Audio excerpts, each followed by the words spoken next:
Assalamualaikum warahmatullahi wabarakatuh dan salam sejahtera kepada semua pelajar baru program Sains Nuklear. Saya Dr. Nur Syahidah, pensyarah program Sains Nuklear merangkap ketua program. Saya mewakili rakan-rakan pensyarah saya ingin pertama sekali mengucapkan tahniah kepada saudara-saudari kerana berjaya masuk ke UKM dan memilih program Sains Nuklear sebagai program pengajian saudara-saudari selama 4 tahun kemudian.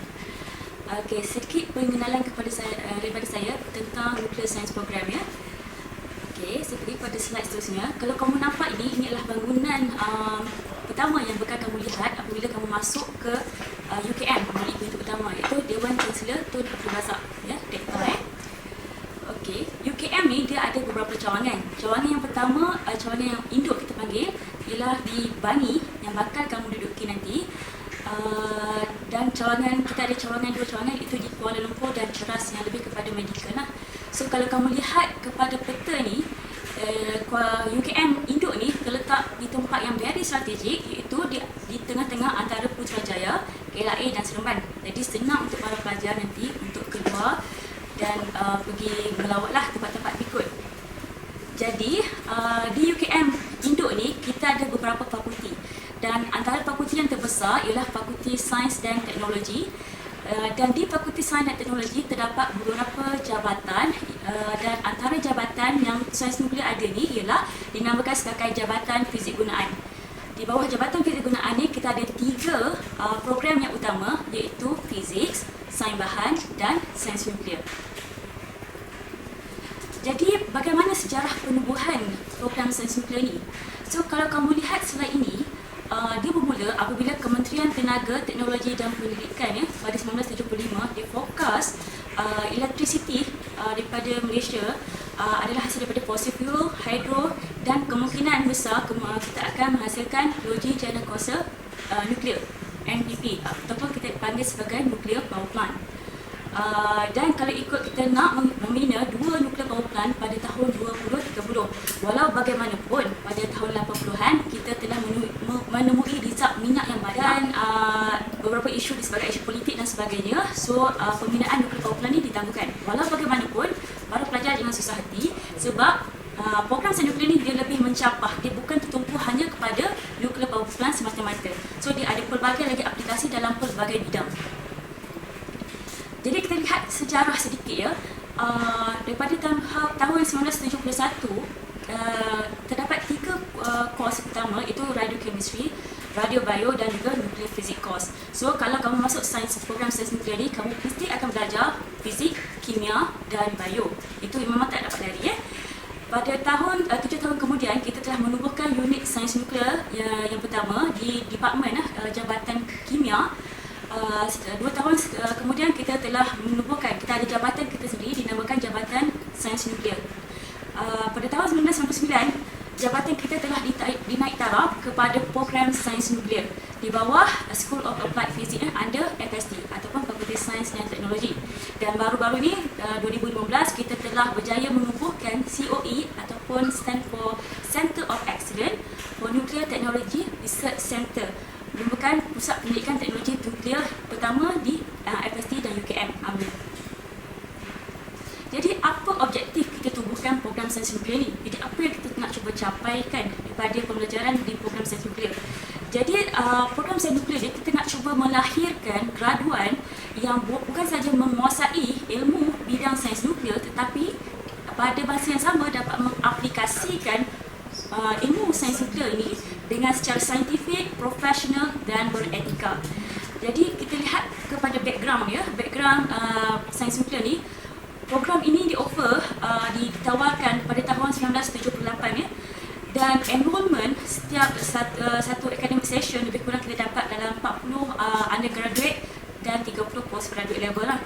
So far pada waktu sekarang kita telah menghasilkan lebih kurang 2000 graduan dan 180 lebih kurang postgraduan pasca siswazah secara nasional dan internationally.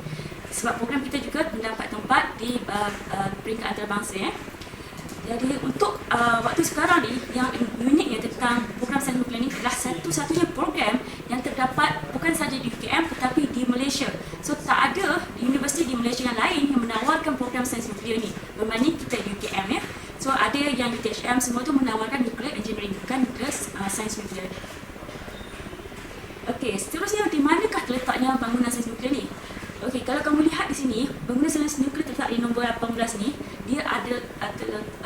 sulit ya berbanding bangunan-bangunan lain, sebab sejarah penubuhannya pada waktu tersebut masyarakat masih belum aware kepada bahaya nuklear dan sebagainya.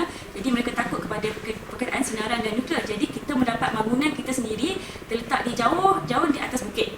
Walau bagaimanapun semakin kini masyarakat semakin ilmu bertambah ya berkaitan dengan sinaran dan nuklear. Jadi lebih ramai yang nak jadi rakan kita. Even kompleks kedekanan pun terletak di belakang kita saja. Jadi apakah ijazah-ijazah yang ditawarkan selain daripada program sains nuklear ni? So kalau kamu lihat kepada slide ini, kita menawarkan ijazah sarjana muda dalam program sains nuklear, dan bila kamu habis nanti kamu boleh juga melanjutkan pengajian kamu di peringkat master. Kita ada master by coursework, ada 3 master, iaitu sinaran dan keselamatan nuklear dan sinaran, industrial safety dan management. Ini kita tawarkan secara eksekutif lah, iaitu pengajian di hujung minggu saja. Dan juga baru-baru ni kita tawarkan nuclear 3S, iaitu safety, security dan safeguard. Seterusnya kita juga ada master by research lah, by pendidikan dalam nuclear science dan juga PhD dalam nuclear science dan juga industrial safety.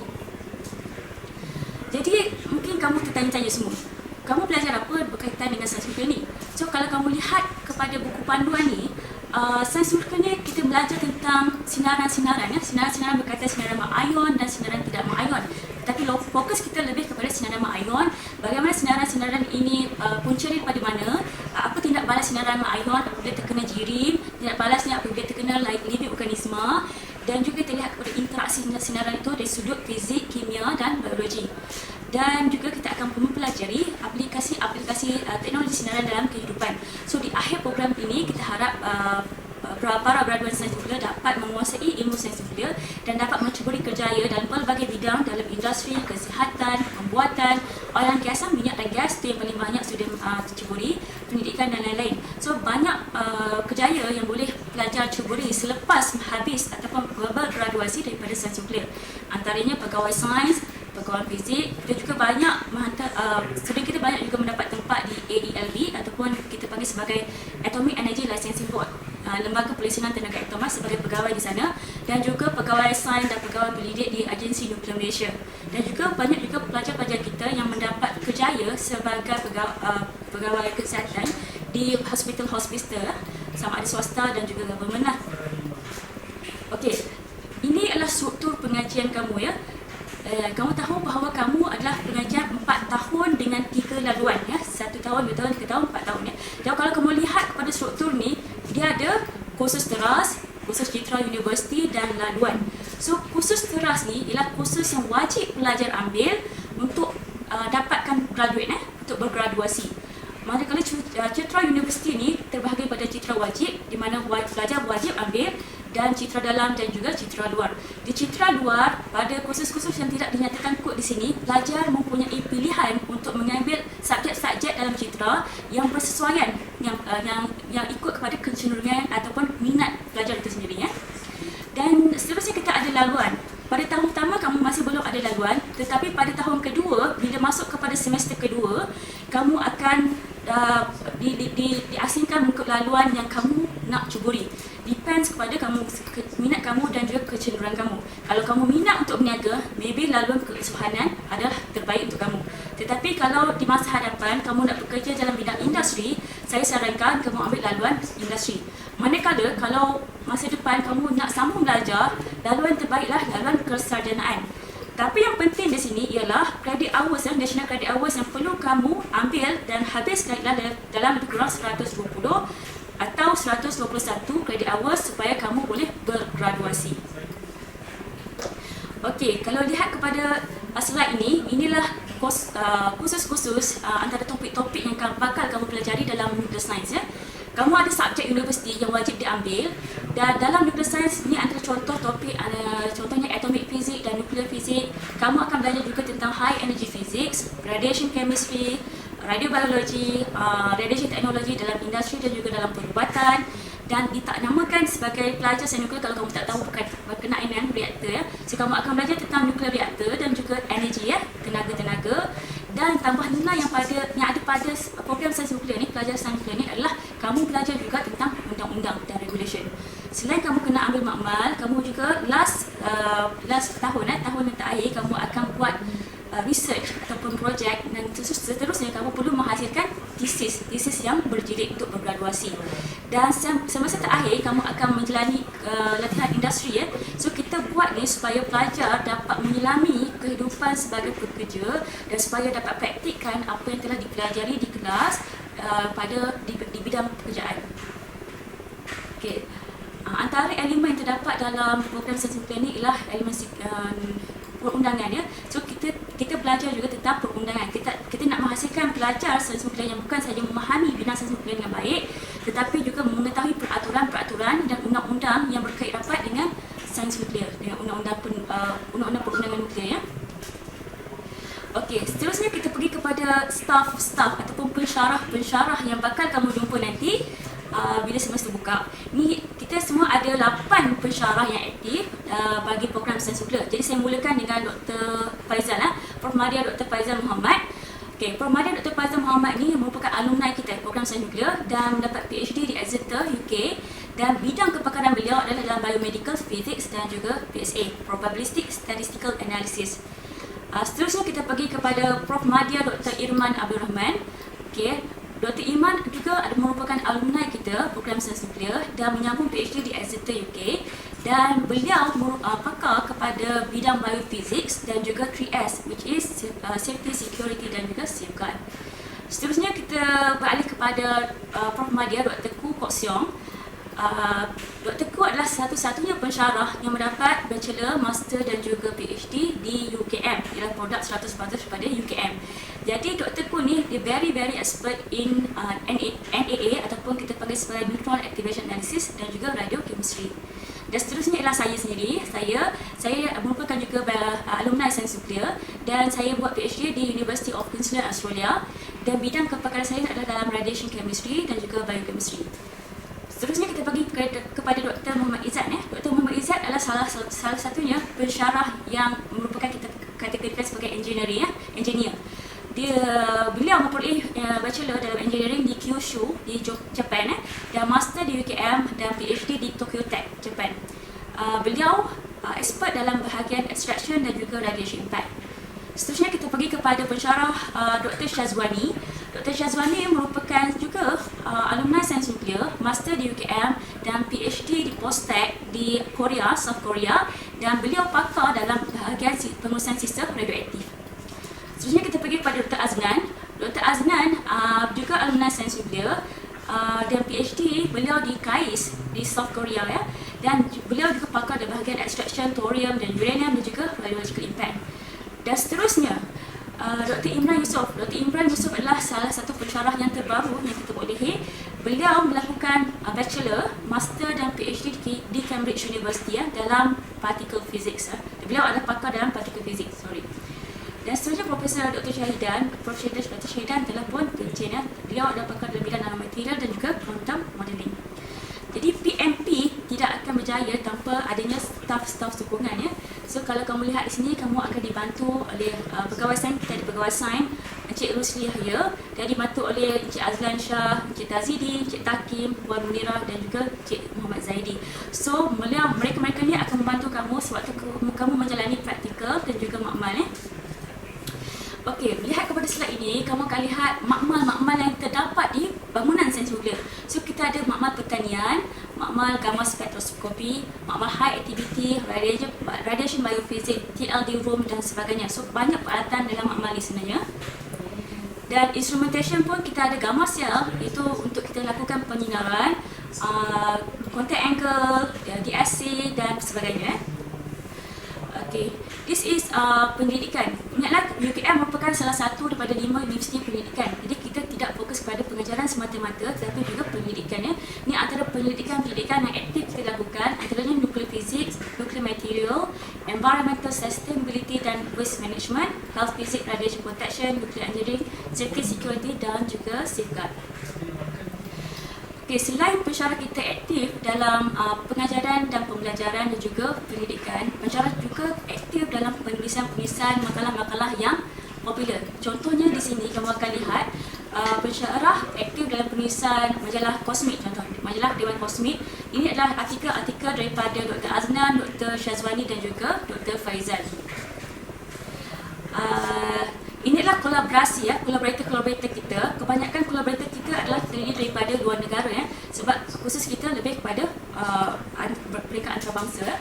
So contohnya di sini KAIS daripada Korea, Tokyo Tech dan Hitachi. Tokyo Tech dan Hitachi selalu bantu kita dalam menambah baik struktur kurikulum kita, dan mereka juga selalu datang ke UKM untuk memberi seminar dan sebagainya.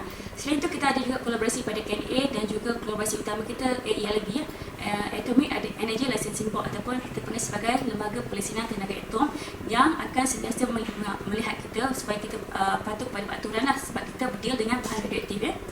Kita juga ada kolaborasi yang baik dengan Nuklear Malaysia, agensi Nuklear Malaysia, di mana pelajar-pelajar juga akan melakukan pendidikan tahun akhir di sana kebanyakan pelajar lah. Seterusnya kita ada kolaborasi daripada Flinders University daripada Australia, Bordeaux University daripada France, dan Texas A&M University daripada Amerika, dan juga Batan. Dan locally kita ada kerjasama daripada Universiti Tenaga Nasional ataupun UNITEN ya. Okey, pada slide ni saya akan memperlihatkan kepada kamu aktiviti-aktiviti pelajar sepanjang mereka melakukan pengajian di program sains nuklear. So salah satu daripada subjek ialah makmal ya. Dan makmal kamu perlu pergi ke kerja lapangan ya, di mana kamu akan buat pemonitoran, melihat pemonitoran stesen radionuklear ya. Ini salah satu contohnya di Cameron Highland. Pelajar-pelajar pada tahun 2 pergi ke sana untuk melihat bagaimana pemonitoran radionuklear itu dilakukan. Slide seterusnya ialah delegation, kesan to Japan. Kesan ni adalah kelab pelajar sains nuklear. So pelajar juga aktif dalam kelab-kelab sains nuklear. So pelajar kita aktif untuk pergi ke luar negara untuk menimba pengalaman, melihat fasiliti-fasiliti di sana, juga reaktor-reaktor di sana. Contoh kat sini adalah delegation kesan kelab kesan to Japan, diketuai oleh Dr. Izzat ya. Selain pada Jepun, kita juga selalu buat kerja visit di South Korea. Contohnya di sini diketuai oleh Dr. Shazwani, delegation di South Korea. So kalau kamu lihat di sini, kita ada juga site visit ya, dan penerangan daripada profesor di Korea. Seterusnya Tokyo Tech dan Hitachi ya. Tokyo Tech dan Hitachi seminar, mereka selalu beri seminar di UKM. Contoh di sini ialah daripada seminar yang dilakukan di Puri Pujangga Hotel UKM dan tak lengkap pelajar sains nuklear ni kalau kita tak pergi melawat reaktor nuklear. So kita ada reaktor nuklear di Malaysia, di agensi Nuklear Malaysia. So pelajar akan wajib dibawa ke sana dalam 1 tahun tu untuk kita melawat reaktor nuklear kita di sana. Dan reaktor ni hanya berfungsi untuk penyelidikan, bukan untuk nuklear power plant ya. Okey, selain aktif daripada kelab kesan dan sebagainya, pelajar juga aktif dalam pertandingan-pertandingan. Kalau kamu lihat di sini contoh pelajar Dia Darshini menjuarai winner of Caddies Maker program. Okey, saya nak akhiri dengan sekali lagi saya dan rakan-rakan mewakili rakan-rakan pensyarah dan juga rakan-rakan pembantu makmal ingin mengucapkan selamat datang pelajar baru ke program sains nuklear. Tahniah sekali lagi kamu dapat masuk ke UKM. Dan saya akhiri dengan video daripada pelajar senior kamu ya. Video ini dia daripada perspektif pelajar sendiri apa itu program sains nuklear. Sekian, terima kasih. Nama aku Arif.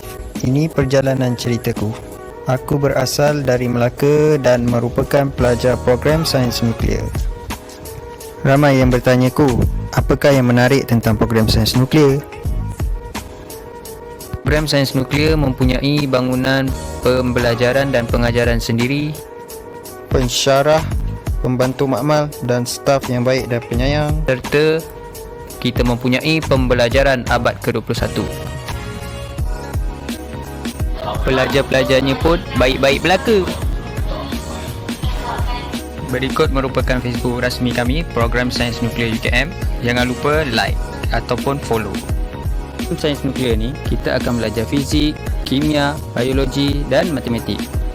Kita akan belajar sejarah, punca dan kaedah penghasilan sinaran tabi'i dan buatan, kesan sinaran ke atas bahan, kehidupan dan sekitaran, aspek keselamatan, peraturan dan perundangan dalam menggunakan teknologi nuklear dan sinaran, serta manfaat yang boleh diguna pakai untuk kesejahteraan semua. Dalam mempelajari semua ini, kita boleh menceburi pelbagai bidang, iaitu bidang perubatan, pembuatan, penjanaan tenaga daripada bahan radioaktif seperti uranium dan thorium, bidang pertanian dan makanan, radiografi dan ujian tanpa musnah. Untuk peluang berjaya pula, anda jangan risau. Bidang ini tidak ada masalah untuk mendapatkan kerja sebab tenaga dan kepakaran pelajar sains nuklear diperlukan dalam sektor awam dan swasta.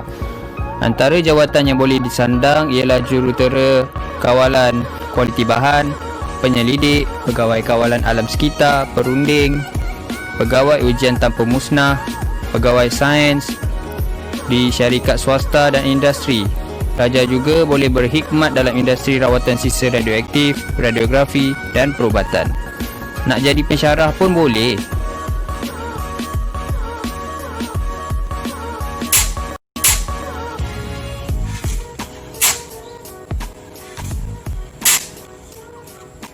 Daripada korang menyodok dekat rumah tu, baik korang masuk UKM, khususnya Fakulti Sains dan Teknologi.